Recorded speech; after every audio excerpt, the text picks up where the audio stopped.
Hi, I'm Megan Turner. I'm a former Waunona Garden Club member who has a keen interest in history and the stories that the landscapes around us have to tell.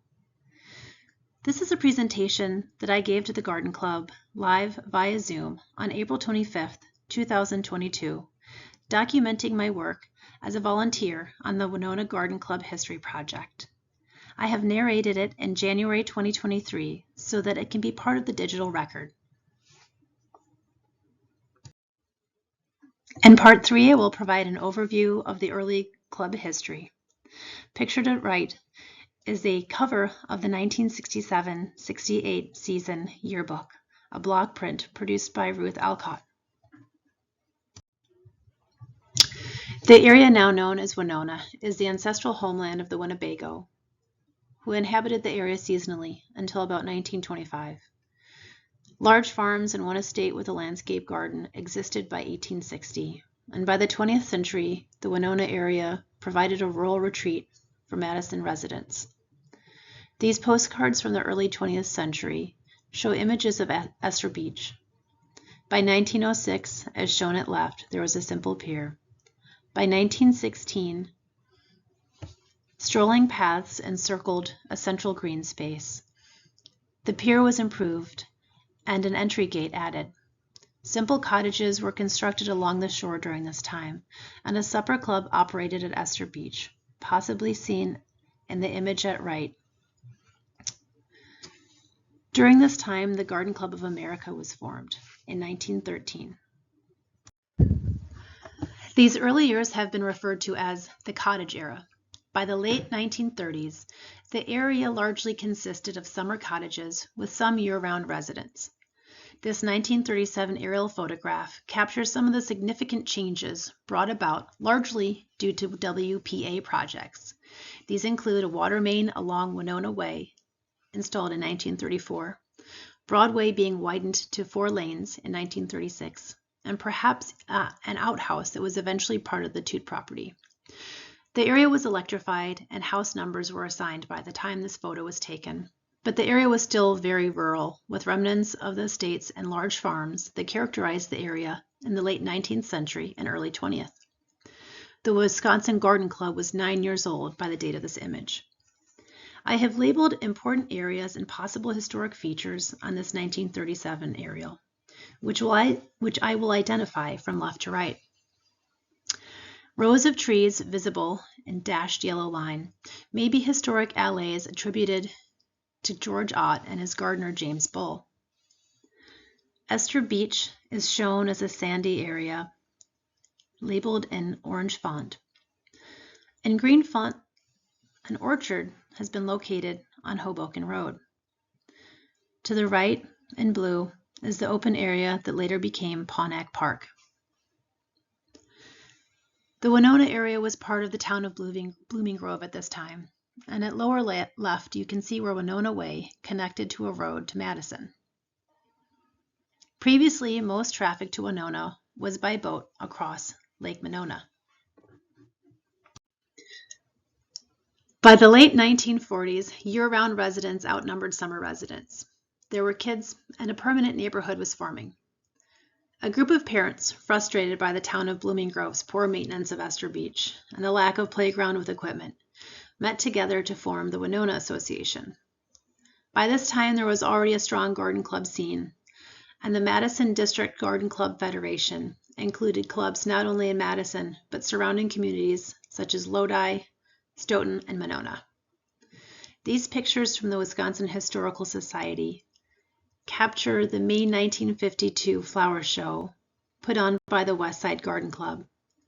They provide a glimpse of the character of early garden shows in the Madison area.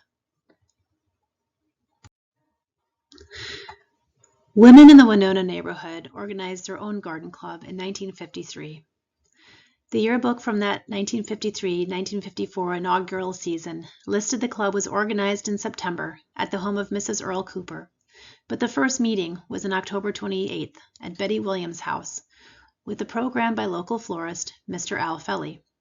Attendees wore name tags, suggesting a gathering of women who didn't otherwise know each other. It seems the components of the yearbook were established by the state federation. and largely remained constant in ensuing years.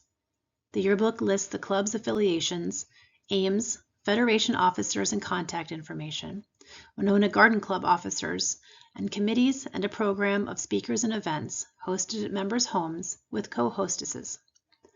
In 1953, that first year, they established the tradition of ending the 10-meeting season with a June garden tour, which was listed in the 1953-1954 yearbook as, quote, a tour of a lovely garden, unquote, date and time to be determined. Dues were set according to Wisconsin Federation rules at $1.50 per year, none of which stayed in the garden club coffers. So fundraising efforts were discussed early on, including a Christmas bazaar and plant sales to increase dues, a strategy that had already been adopted by the West Side Club. Membership was capped at 30 quote-unquote active members, because according to the October 1953 meeting minutes, quote, we have no large public room in which to hold our meetings, unquote. It is interesting to note the practical aims that the club discussed at their first meeting ended up differing slightly from those published in the yearbook. The aims listed in meeting minutes include improvements to, quote, street ends, unquote, and, quote, roadside areas, unquote, which foreshadowed later neighborhood improvement projects, including increasing public green space through parks and street trees. The archive that I reviewed had few materials from the 1950s, but it seems in looking at the Garden Club archive from later years that the Waunona Garden Club's organization and activities were based on guidelines established by the National and State Federation. In addition to requiring yearbooks and flower shows, garden clubs were expected to engage in civic beautification projects and encouraged to aid the community through garden therapy. Here are two additional surviving covers from the 1950s, as well as a page from the 1956-57 season that established a theme for the season based on a poem by the state coordinator entitled, quote, there is beauty in giving, unquote. In my research, I determined that the 1950s was really all about the Waunona Garden Club building a club and making a place. The city of Madison annexed Waunona in 1954, purportedly because Monona couldn't handle the extra students in their school district, and because Madison offered a better deal on a sewer system. This map shows the city of Madison's original proposal for developing, quote, Waunona Way land, unquote. That same year, the club completed their first civic beautification project by planting perennials to beautify the pump house building at 1814 Waunona Way. The Waunona Garden Club also held their second holiday fair fundraiser. By 1955, they had organized a junior garden club and started providing residents of Age Haven Nursing Home with floral arrangements and tray favors. Building community spirit, they sponsored Christmas decoration contests and decorated a neighborhood tree at the west end of Fraser. In 1959, the Garden Club ladies also assisted the Waunona Association in preparing the first Waunona telephone directory, for which they received half the proceeds. I've added yellow labels to show some of the key features of the City of Madison's plan for developing the Waunona neighborhood. A bike path was proposed along Waunona Way, a school in the location of the current Waunona Park, a commercial business area along the north side of Broadway, and a large green space or park labeled at the east end of Waunona Way, near the area that now contains Pawnack Park. I think of the women of the Waunona Garden Club in the 1960s as the designers and stewards of the Waunona neighborhood. The club really picked up steam in the 1960s, having raised funds and operated as an organization for several years. The club held 2 standard flower shows in the 1960s, first in 1962. Soon after that, the club organized and sponsored a street tree planting project to improve roadside areas, meeting one of the aims stated in the very first Garden Club meeting. Over 40 crab apples were planted, and some may still remain on Quinn's Circle. Crab apples were a very popular ornamental tree at that time. Betty Williams has been credited with advocating for street trees, and they surely livened the roadsides, which were probably quite bare after curbs and gutters were installed in 1961. In the 1960s, the club also branded the neighborhood with an entry sign. The 1960s saw the 10th anniversary of the Waunona Garden Club, as well as the development of some new traditions. Women's first names were published for the first time in the 1963-64 season yearbook, whereas previously they had been listed under their husbands' names. The Garden Club also established a lending library of horticultural reference materials, and the titles were published for the first time in the 1964-65 season yearbook. Yearbooks also show that in 1968 through 69 season, the club established a new tradition of bringing flower arrangements to monthly meetings for discussion by the group.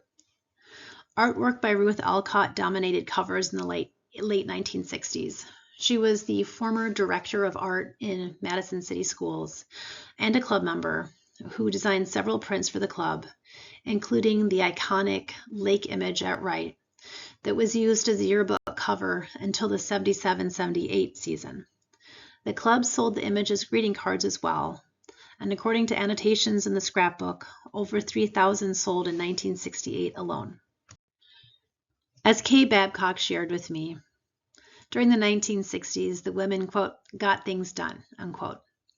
Unlike the neighborhood association, the Waunona Garden Club met regularly, and they seemed to take over as neighborhood stewards. In 1964, the Garden Club solely sponsored the publication of the Waunona Directory, collecting all the profits from the project. And by the close of the decade, the Garden Clubs started the project to create Waunona Park, part of the goal of creating more public green space. The Garden Club held their first standard flower show in September of 1962 at the home of Alice Ann Ayton at 3011 Waunona Way. The show was a seasonal show with chrysanthemums as a theme, and the title, Mum's the Word. All members were expected to contribute, regardless of their background and skill level. In addition to judged horticulture and floral arrangement divisions, there were 3 exhibits presented on 3 topics of conservation, education, and civic engagement, which captured their work with residents at the Age Haven Nursing Home, as well as landscaping projects at Franklin School, where many neighborhood children attended. Though I was unable to determine who designed the Waunona sign, it was originally placed in 1964 on the east side of Ethelwyn Road at the intersection with Broadway, which was considered at that time period to be the entry to the neighborhood. The spot is indicated with a star on this aerial photograph from 1937. Though not evident on this photo because it's too early, by 1964 there was more development along Ethelwyn, and clearing for Quinn Circle had already begun, which is suggested on this aerial photograph by a yellow dashed circle. The sign was a big deal and was featured on the 1965-1966 yearbook cover. The Garden Club placed the rustic redwood Waunona sign into a planting of low-growing naturalistic arrangement accented with a cluster of boulders. As this design plan shows, the design specified a simple and low-maintenance palette of floor plants focused on evergreens and providing accent colors to frame the sign in both summer and fall. I have added a touch of color and some sample images to depict the character of the original planting palette. The Waunona sign made a large impact on the Madison community and garnered the club several awards, including an Orchid Award from the Capital Community Citizens, an organization of environmental and design professionals who tasked themselves with publicly awarding symbolic orchids for promoting beauty, and also onions to entities that created, in their words, hardcore ugliness. The theme for the 1969 Standard Flower Show intended to show what club president Sandy Westmont described as the neighborhood's, quote, own separate and distinct character, unquote. It was held at several houses with arrangements at the Babcocks and the Coopers, and exhibits and junior gardener displays at the Hippies Garage, as well as a tour of the Wolf's Garden. The weather did not cooperate. It snowed and created some mess with all the feet tromping through houses, and perhaps resulted in there being no more home garden shows. The show did win the Blue Rosette Award number 17 from the National Council of State Garden Clubs, however, in addition to district honors. Garden club news and meetings were covered well in the local papers during this period, and the 1969 Waunona Garden Club Flower Show was no exception, with multiple articles advertising the upcoming show. Here are some images that were published in the newspaper discussing the upcoming Garden Club show. At left is the Wolf residence that was the site of the garden tour in 1969. Robert Wolf was a landscape architect with McKay Nursery. At center and right are photographs of the Japanese-inspired lakeside garden built in 1963 at the Cooper residence to honor Margaret's father. The Cooper residence displayed arrangements during the 1969 flower show. The Garden Club scrapbooks and yearbooks show that the Waunona Garden Club responded locally to landscape and environmental issues that were really part of a national conversation in the 1970s, which is why I characterize this decade as the Waunona Garden Club preserving landscape character and quality. This included topics of water quality, visual pollution, loss of historic and natural areas, and a return to the land. While these conversations came to national stage in the 1960s with Lady Bird Johnson's beautification project to improve the urban quality of life, the work of Gaylord Nelson and Rachel Carson brought more attention to environmental degradation during this time period. In 1971, the National Council of Garden Clubs and Sears Roebuck teamed up to produce an Environmental Improvement Program, or EIP, that guided garden clubs on steps for community action related to environmental issues. Locally, the Madison District meetings in the spring of 1972 set an environmental program for area clubs, which was likely quite personal for clubs like Waunona, who lived along the lake or other natural features which defined the character of their communities. Some fun anecdotes from the 1970s are a presentation listed in the yearbook titled, quote, Landscapes in Song by the New Generation, unquote, given in January 1973 by club member Mrs. Charles Ayton, her daughter Allison, and mother. Mary Caulfield and Connie Clune also presented on wild edibles in the 1970s and prepared samples including chicory coffee and dandelion salad. Proactively engaged and ahead of their time, the Garden Club planned the first spring cleanup to occur in April 1970, roughly coinciding with the first Earth Day. The focus was on Esther Beach, Waunona Park, and the tennis courts, which I hear collected a lot of windblown trash, as well as the Waunona sign area. The club fought against more residential and traffic development during the 1970s to create more parks at the west and east ends of the neighborhood, developing Waunona Park 1971 and Pawneck Park 1975, respectively. During the 70s, the Waunona Garden Club also worked with the Madison Parks Department to make improvements to Esther Beach, providing a toilet building, asphalt parking area, a water bubbler, and decorative plantings. Betty Williams is credited as being a strong advocate for trees and presented a tree identification workshop in 1972. The club sponsored another round of street tree planting, resulting in the addition of over 40 trees to the neighborhood by 1974. The club also started the tradition in the 1970s of memorializing members, spouses, and children with plantings in the neighborhood, located primarily at Esther Beach and Waunona Park. In the 1970s, the Waunona Garden Club established 2 award-winning programs at either end of the age spectrum at Franklin Elementary School and Ramna Senior Apartments, located a short distance from each other on the near west side and shown in the image at upper right. In 1970, the club started a garden therapy program at Ramna Senior Apartments on Olin Avenue. And in 1977 through 1980, the impressive Franklin Elementary School playground renovation and beautification project was accomplished using federal block grants. It included a mini arboretum and wildflower plantings. This was the public school Waunona children attended then, and at least one Waunona Garden Club member, Carol Wolf, served on the PTA. The 1970s seemed to be the height of garden club activity in the Madison district, yet the decade also saw the decline in area garden clubs. At the start of the decade, there were 25 garden clubs, and by 1976, there were 22 garden clubs listed in the Madison District Flower Show brochure. During this time, there were no meeting and convention centers, and the Madison District clubs supported fundraisers starting in 1972 to build the Olbrich Park Garden Center as both a garden club and community venue. A photo of the architect's model is at upper right in the slide, which was published in the paper to announce the upcoming Garden Tea fundraiser. Another notable event in the 1970s was the Waunona Garden Club's 3rd Standard Flower Show.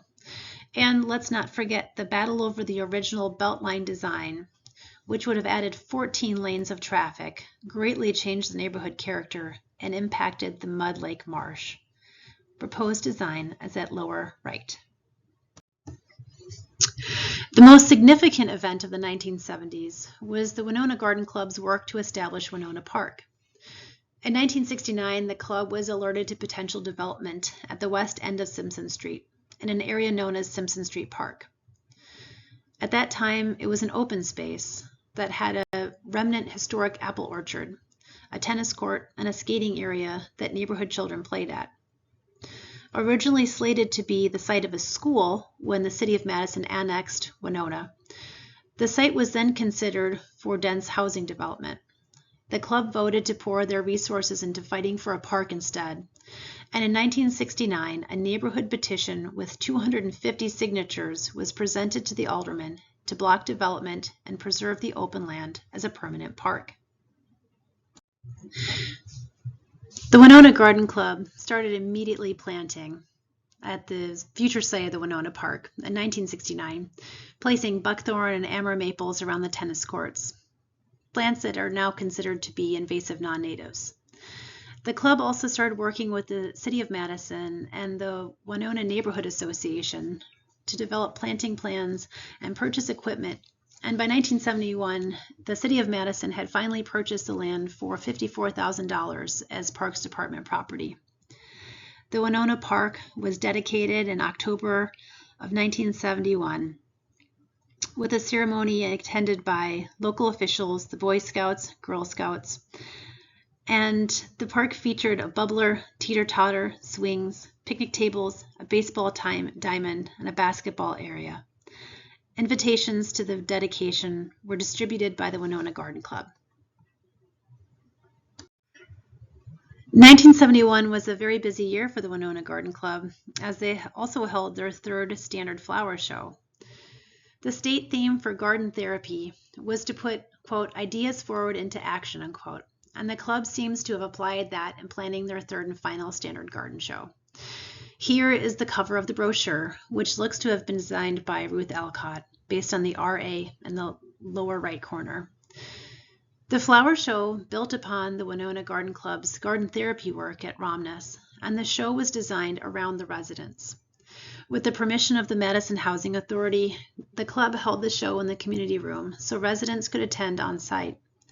Held in February, around Valentine's Day, and reflecting their dedication to the Ramnes community, the show's theme was, quote, our hearts are in it, unquote, with classes titled accordingly, such as I Do, for which Kay Babcock won a blue ribbon. Garden Club member Nancy Hudson is credited as being the driving force in organizing the show. The Waunona Garden Club held garden therapy workshops with the residents, including creating their own arrangements in preparation for the show.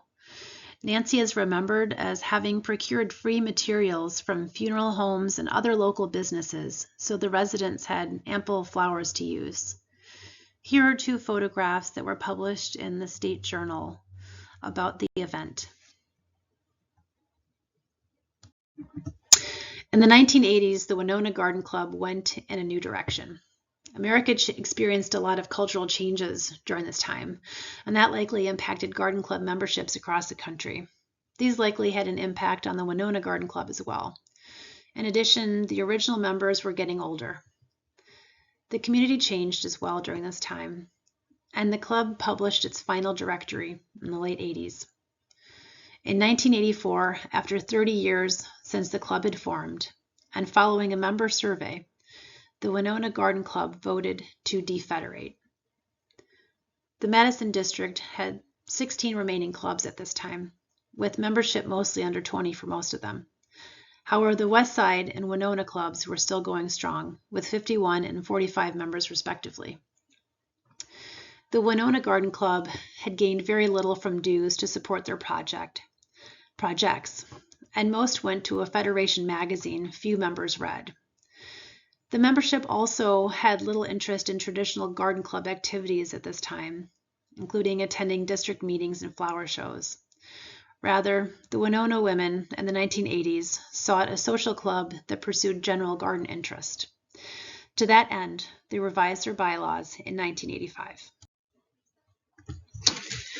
Recognizing that moment in history, the Waunona Garden Club devoted their first meeting after defederation to gathering and sharing stories about the club's early years.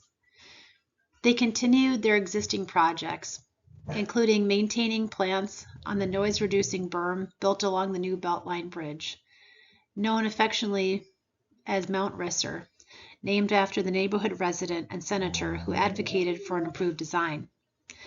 The club continued to maintain Esther Beach, the neighborhood parks, and the neighborhood sign. New projects in the 1980s included a prairie planting on Highway 18 across from the Yahara Hills Golf Course near the Dane County landfill.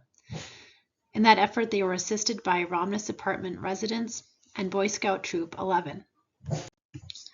The Garden Club added new memorials to the neighborhood landscape. And in 1985, the neighborhood experienced new development pressure, the fight against which set in motion the creation of Tude Park. Final section of the presentation, I will provide some concluding thoughts about what I've learned about the significance of the Waunona Garden Club and the development of the Waunona neighborhood, as well as describe some additional products I have produced, documenting my study of the Waunona Garden Club archival materials, as well as describe briefly some next steps that can be undertaken by the Garden Club in continuing this history project. One of the key things that I've learned in doing this project is that so much of the Waunona Garden Club's efforts have been focused on preserving the quiet, naturalistic setting and the lakeside experience that has drawn residents since the turn of the 20th century, and that was threatened numerous times by development as the community and the city of Madison grew. As member Kay Babcock told me, quote, "The women get it done," unquote. And that was certainly true, as evidenced by the restricted development, closed ends of Waunona, and the addition of community open space at both east and west ends of the neighborhood. Throughout all the changes in residents and surrounding area, the Waunona Garden Club has been the glue to keep the neighborhood identity alive and organize community action. I think the result of this is that Waunona is fairly unique for being a recognizable place and something that should definitely be celebrated as the Waunona Garden Club marks its 70th anniversary in 2023. Truly, through the efforts of the Waunona Garden Club, the Waunona landscape is its legacy.